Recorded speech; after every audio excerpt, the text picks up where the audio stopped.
त्रिपुरा का सबसे बड़ा स्टैच्यूज बनने वाला है।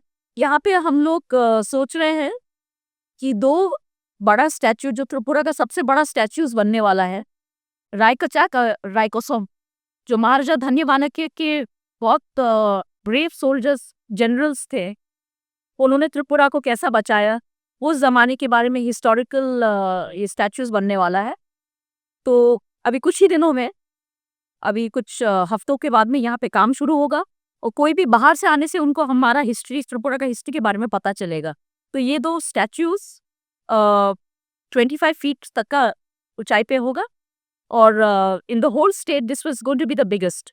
सो आई होप कि सब लोग यहाँ आने से उनको भी हमारा त्रिपुरा का हिस्ट्री के बारे में पता चलेगा और हम लोग चाहते हैं कि टूरिज्म भी बढ़े यहाँ पे और लोगों को हमारे इतिहास के ऊपर में गर्व। तो यही बात है, तो कुछ दिन में आप लोग भी आइए सब लोग, और यहाँ पे बहुत ही सुंदर लगेगा। ये बहुत स्पेशल है और हमने खुद जाके सुपरवाइजिंग भी किया है, देखा है कैसे वो बनने वाला है। ये सिर्फ खुमलुंग में ही बन रहा है, ये अगरतला में? ये अभी अगरतला में दूसरा प्लान है, पर बाकी और भी हमारे त्रिपुरा के अलग-अलग जगह में भी और भी स्टैच्यूज बनने वाले हैं। तो this is a mark of respect to our history and to our brave people who fought for Tripura's independence at that time.